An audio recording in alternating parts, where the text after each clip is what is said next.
الشيطان الرجيم ثم أورثنا الكتاب الذين اصطفينا من عبادنا فمنهم ظالم لنفسه ومنهم مقتصد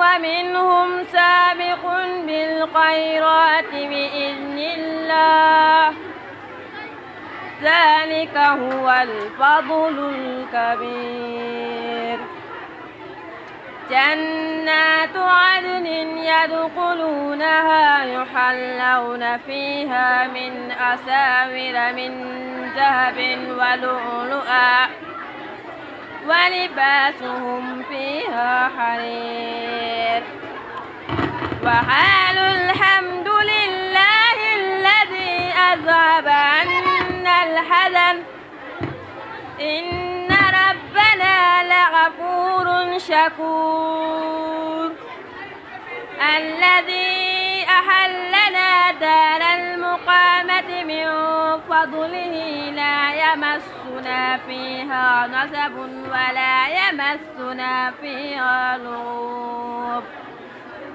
والذين كفروا لهم نار جهنم لا يقضى عليهم فيموتوا ولا يخفف عنهم من عذابها كذلك نجزي كل كفور صدق الله العظيم.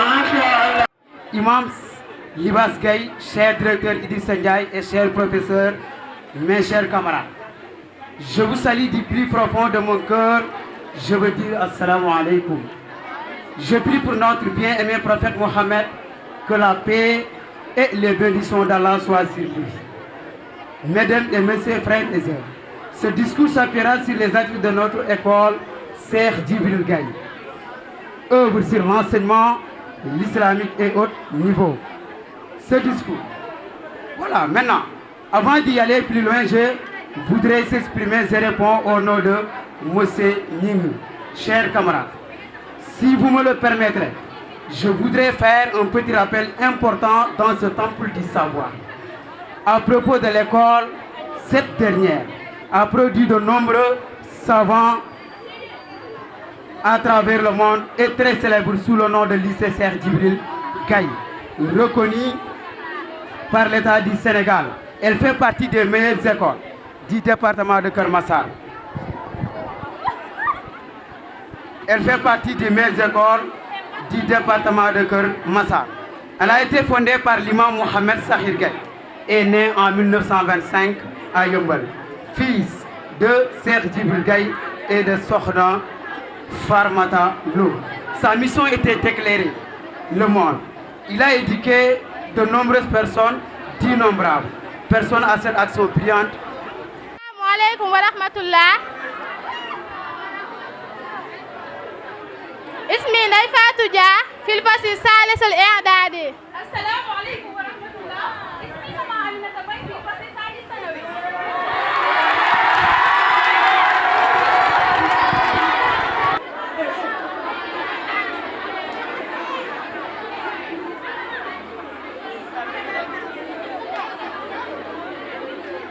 سعادة المدير وأعضاء هيئة الإدارة والمراقبين، سيداتي وسادتي الأساتذة الأعزاء وزملائي التلميذات والتلاميذ، أحييكم تحية طيبة.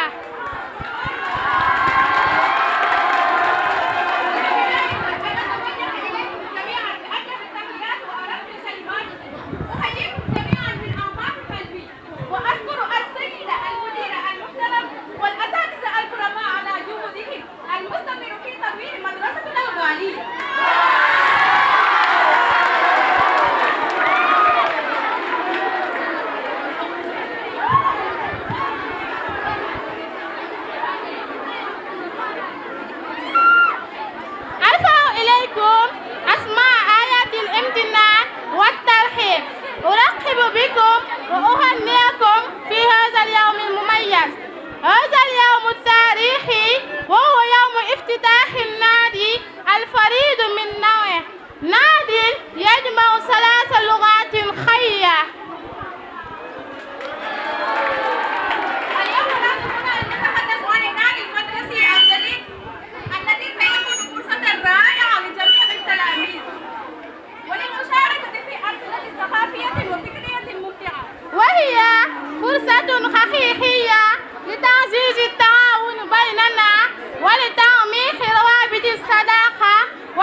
سيجمعنا اليومين في الأسبوع السبت والأربعاء مساء ويساهم التلميذ مبلغا رمزيا 1000 فرنك شهريا من بداية ديسمبر إلى نهاية مايو إن شاء الله. أدعوكم يا زملائي الأعزاء إلى التفكير والمشاركة في هذا النادي. وختاما أدعوكم يا زملائي الأعزاء إلى التسجيل فورا قبل أن يكتمل العدد المفقود، وأسأل الله سبحانه وتعالى أن يوفقنا جميعا في هذه السنة الدراسية. وختاما كما قالت زميلتي أود أن أشكر جميعا مرة ثانية على حسن الاستماع، وأتمنى لكم جميعا عاما دراسيا مليئا بالتفوق والنجاح. والسلام عليكم ورحمة الله تعالى وبركاته.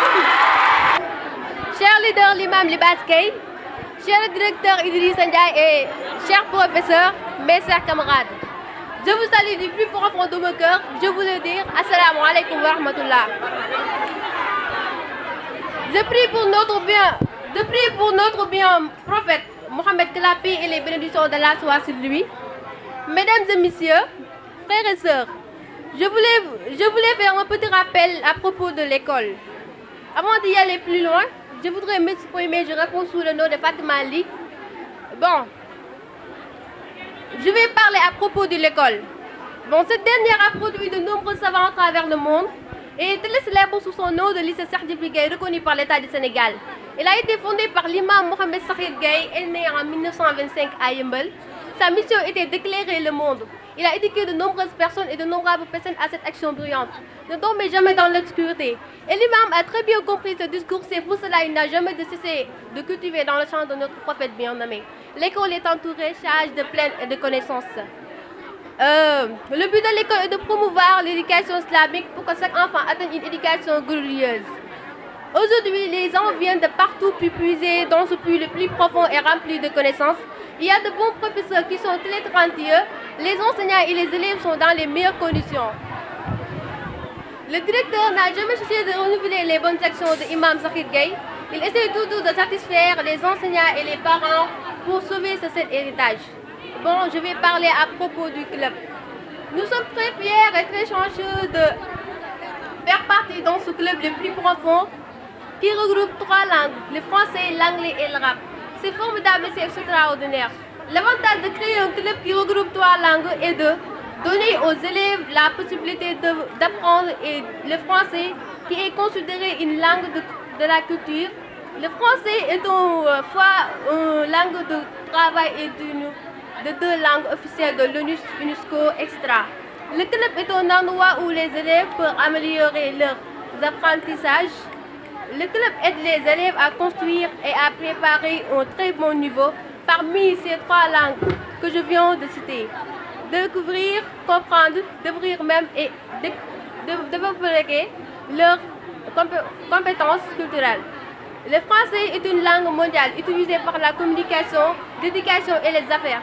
Il est varié dans de nombreux pays et aide les personnes d'origine différentes à se comprendre. Connaître le français ouvre de nombreuses opportunités de développement personnel et professionnel. Bref, le français est une langue analytique qui construit la pensée et développe l'esprit critique. C'est la langue de grands philosophes comme Descartes, Sartre et de scientifiques de romans, Pierre et Marie Curie. En apprenant le français, vous apprenez aussi à argumenter et à présenter différents points de vue, ce qui est très utile dans des discussions et des négociations.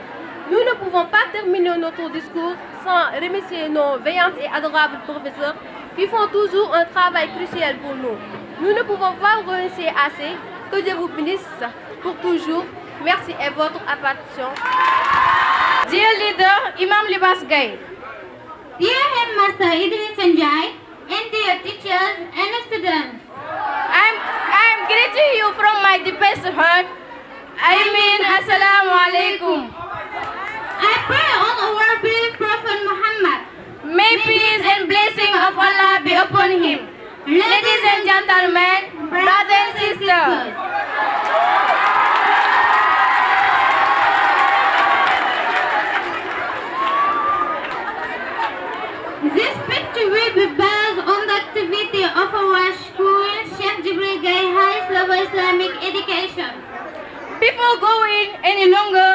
would like to express myself. I answer by the names of Umishimer Jau. I go by the name of Mbenge. Talking about the school. This school produces many scholars around the world and very famous by its name, Cheikh Jibril Gaye High School, recognized by Senegalese state. It is among the best school in the department of Kermassar. It was founded by Imam Muhammad Sahir Gaye. He was born in 1925 in YEUMBEUL. Son of Cheikh Jibril Gaye and son of Matalo. His mission was to light the world. He educated many people countless. He following the messenger, step may peace and upon him. The prophet said, convey from me open in ayah of the Quran. بلغوا عني ولو آية. Imam Ali understood this talk that way. He never stupid, cultivating in the field of our beloved prophet. This school is built by white people of knowledge. What is the aim of the school? The aim of the school is to promote Islamic education for every child to reach a glorious education. Wow, that's wonderful. Exactly. Today, people are coming from everywhere to fetch knowledge. In this district, we're full of knowledge. There are good teachers who are very talented. The headmaster renews the school every year. He always tries to satisfy teacher and parents and serve this holy heritage. Talking about the club, we are very proud and very lucky to be in this club, which involves 3 languages, French, English, and Arabic. That's sweet child. The great thing about parenting in English club is giving students a chance to learn English with fun. And it is also a place for students to improvise their English. The club helps students blow up a very good English discover. Understand and become themselves and develop their cultural competence. English is a global language used for communication, education, and business. It's spoken in many countries and help people from different backgrounds understand each other. Knowing English opens up many opportunities for personal and professional development. We can't finish our speech without thanking our lovely teachers who are always doing a crucial job for us. We can thank you. May God bless you forever.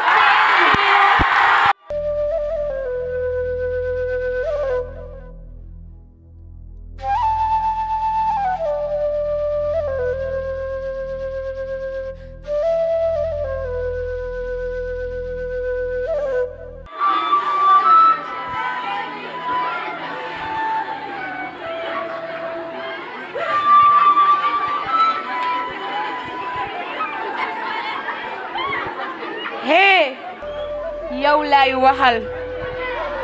Hey, yéen laay waxal. Ubbil say gët te déglu li may wax. Ngir yow, ngir man, ngir kee. Dañ ma sëlëm ma gëlëm. Ma nekk ci lëndëm. Ana kan moo may yërëm. Borom yërmande laay xaar mu gërëm.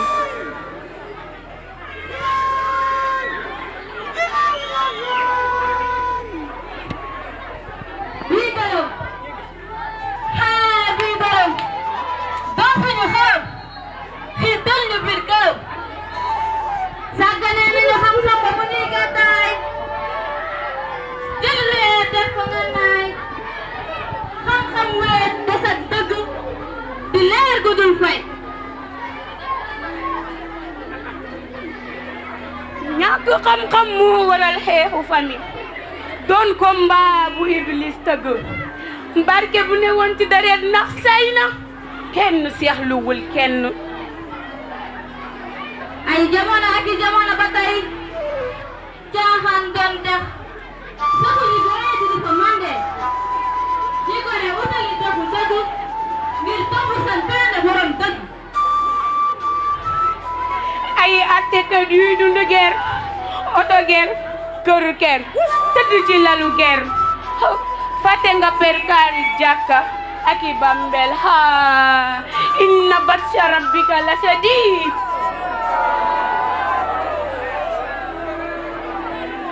ruux bu mandi farata xol bu mandi sunna xel war waayu jub di taw ci deretu dëgg loxo di tàlli di lemu di bay wàllam ci dëgg tëddu geer fen tooñ caaxaan ak i mbokkam ba foo dem ñu tëyal la buntu wan la ginnaaw ngir sa dëgg yàlla ubbil la say buntu ngir sa dëgg. Oh, life is full of mysterious. Life has never been friend. Life full of liars and justice and corruption. Oh, la vie est pleine de mystères. La vie n'a jamais été une année. La vie est pleine de mensonges, d'injustice et de corruption. àddina tey àddina. wasalaamu aleykum wa rahmatullah.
أعوذ بالله السميع العليم من الشيطان الرجيم لا حول ولا قوة إلا بالله العلي العظيم بسم الله الرحمن الرحيم الحمد لله ربنا الأكرم الذي علم بالقلم علم الإنسان ما لم يعلم والصلاة والسلام على أشرف الأمم وعلى آله وصحبه إلى يوم القيامة ما بعد فيا أيها الإخوة والأخوات أقدم أحسن التحيات وأطيبها إلى حضرة المستمعين الكرام وأفوض كثيرا بتلبية هذه الدعوة وأشكركم بها وأدعو لكم التوفيق ولجميع المسلمين. وكيف الدراسة؟ أعتقد بأن كل شيء على ما يرام. جميل ما شاء الله. ما شاء الله. هل سمعت بالخبر؟ لا يا أستاذ ما سمعت شيئا. هذه السنة أقمنا في المدرسة النادي يجمع بين اللغات يعني العربية والفرنسية والإنجليزية وهذه فرصة متبادلة لك لأنك ضعيفة في اللغة الفرنسية والإنجليزية ولولا ذلك لكنت دائما في الأولى. إن شاء الله سأخلي ذلك إلى والدي. ويا أستاذ أنا أشكرك غاية الشكر. هذا النادي فرصة كبيرة لي. أشكرك الله. ما شاء الله. مع السلامة. مع السلامة. شكرا.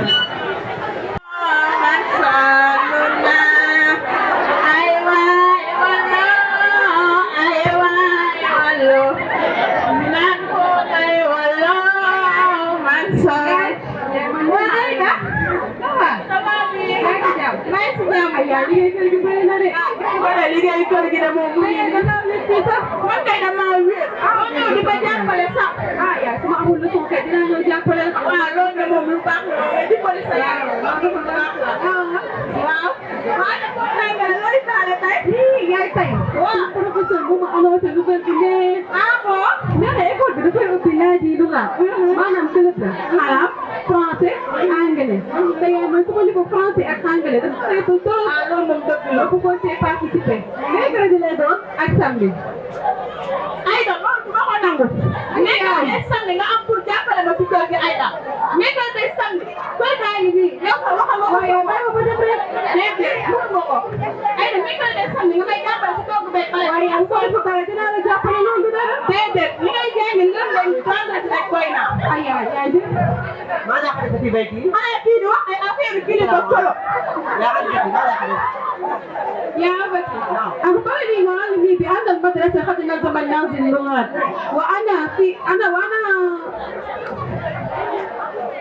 وفرصتي في اللغة الإنجليزية والعربية ضعيفة جدا وأريد أن أشترك فيه ومنعني أمي أن لا أشترك. اسمعي سأدفع لك إن شاء الله. يا أبتي نعم يا أبتي. Mari dia dah janji.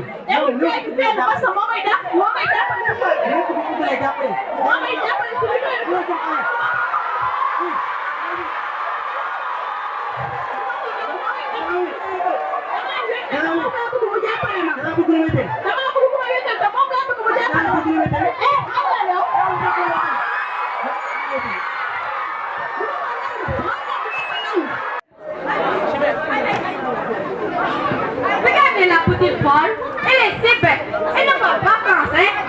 Elle n'apprend que l'arabe, comme si elle a perdu sa langue comme un bébé. Donc elle parle plutôt que le français. Hé les filles, écoutez, ces filles, elles n'ont aucun problème avec vous, mais ça c'est dingue quand même, c'est honte. Mais toi, quand est-ce que tu es comme ça? Si tu veux, tu n'as qu'à partir avec elle, ok? Mais vous êtes fort. Nous sommes des filles gamines, ma belle, bye bye.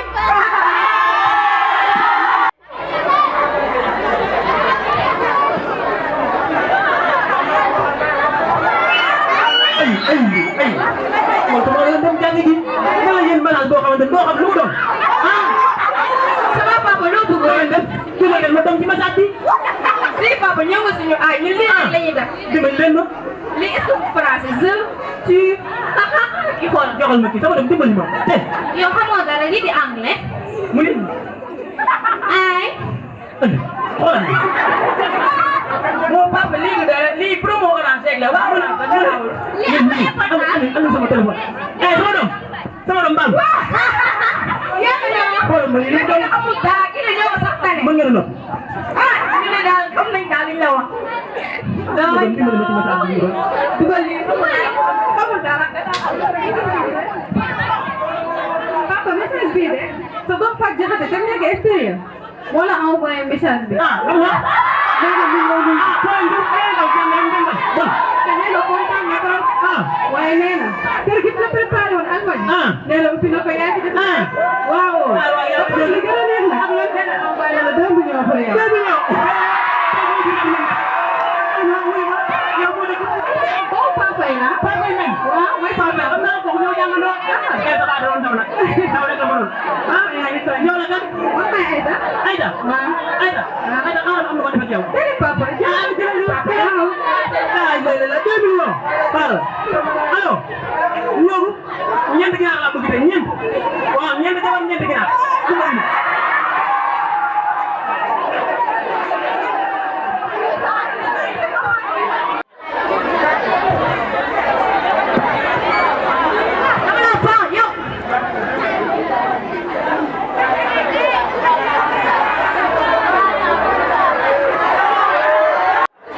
miss you so much. How about your family? I hope everyone is well. Yes, I was at the school. We had a test. What? Next week? Oh, it's gonna be a good surprise. Oh, happy to hear that. Everybody will be waiting for you. Oh, thank you, Biti. I am very happy. Thank you. At the next week, inshallah. Why that? Can you go to? Why not? Oh yeah. Why? But how long? Why? Time on it.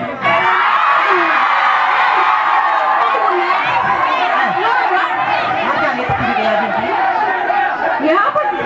Kutu atas lumasa di activity. Ada sih di Amerika. Kita kala kita JOURNEE di sekolah tadi inshallah di Baitul Hada.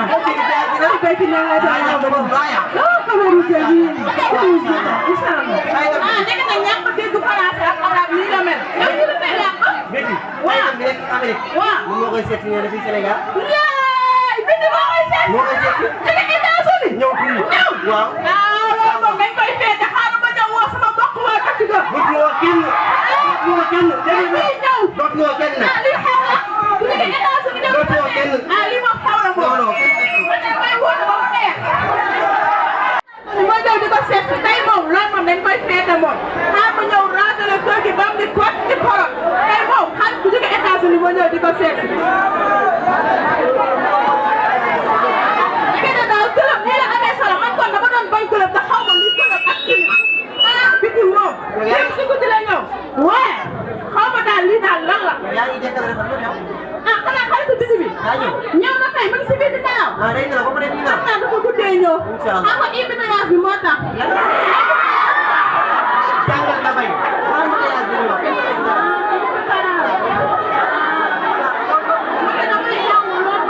Nelo lu punya kebini eh? Mana mungkin nak air puri ni? Wah. Bapa ada jadi beri apa ni? Wah, kita ada apa benda? Wah. Jangan apa you? Aku nak nak kisah.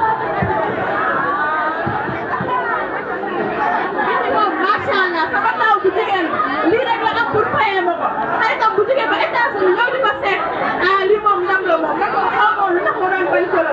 Li mom masyaallah. Dara bu sét sama taw bujigen.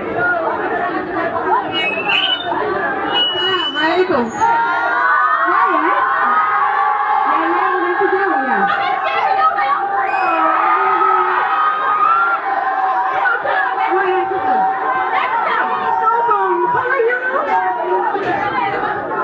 Yang sejam. Sejam buat yang macam sejam. So I think ada apa yang belum? Ayo saya nggak. Apa États-Unis? Kamu tahu aku yang mau. Asli. Aku dah buat sama dia ni yo. Dia gani nyolen. Saya tu ni tuan dia. No, tuan ni hana apa dia aku tu. Wah. Esok kita. Isa pun dia pakai sorry. Isa pun dia pakai ini jadi ni. Sorry. Jika kita nak bawa ke tu, apa problem mau bawa sorry lon mau. Nak bawa ke tu lagi sama apa ni? Boleh lebih deh. Isa pun.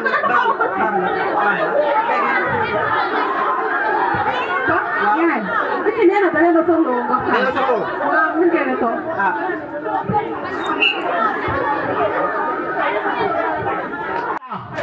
Ya bari na ko man. Wala na pa. Ya ri ñoo jumaji. Jumaji. Dara bi ñepp ñoo do ñew. Ko ya kan. Ko do bëgg dëgg bala. Ko day do dañu reño. Ñu dem ni. Wa bam na. Ko du bala ban. Du bala ban. Dama dang nan dina ci bundié. Dina ci bundié la. Muni ko ma fay bo yere ay ci dem ko wax. Ki mu doon? Xale du Aïda. Aïda ni du. Fay xale bu baax ni. Xale du. Aïda ma nga xam. Aïda mo di doon sama Aïda. Lan nga fa. Lédal ma. Mo ma di doon. Xale bu dam bal mu lay di doon. Aga ma ni dam. Aïda dambar la. Ki mo bu ndi. Fii laa laaj pour mu dee. Toogal ba pare. Taxali la. Amady na nga def. mu may dëggam. moom xam nga tam xawaar yu xam nga leen waaye yaa ngi ma leen di nuyu nuyu ma ñëpp ay ñoom benn nuyu ma leen waaw góor na waaw fay ba dégg nga wax baax na ay rabi nee na ñoo soxla nga tëj sa gémmiñ gi nga noppi. So, mom and dad, I am really happy with this settle. Nice. And I am very glad of you because I is a fun girl. I will live next to her. I will take her my son. She will is a video because she loves us. I will help her. And before I will leave, I will give her million. Thank you all. Thank you. My parents are very happy. Everyone is happy. We can't make you know. Why? Time mu neexat. Day neex rek. Yaa ci neena. Waaw. Bu dem. Waaw. Dama yóbbaale.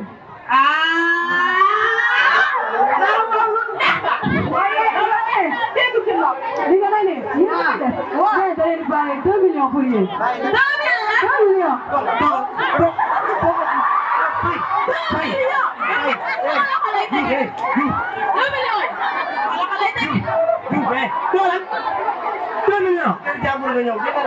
loolu jumaa ji dem naa wax fay dégg ma fay 2 millions jumaa ji dem jumaa ji xanaa muy daaw la yow jëma woon fay si jumaa fay bu ma soxla fay dama doon fay bu ma soxla xaaju la fay waaw kon ay xale nañ wax ndànk rek waaw ay jumaa ji dem Dangi nee na bu leen ko déranger 2 millions sama loxo lay tegal ndax mi metti man la woon waaw benn gis ma ñëw xaw maa gaañ sama loxo lay tegal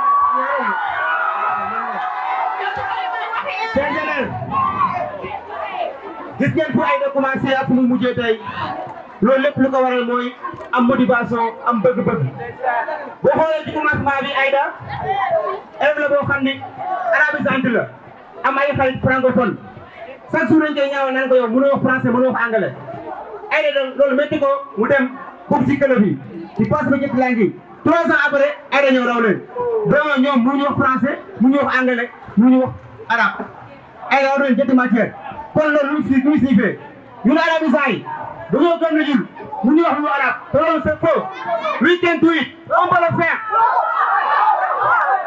التربية والتعليم سلاح كبير لنجاح المجتمع. L'éducation est la plus utilisée pour changer le monde. Education is the most powerful weapon which we can use to change the world.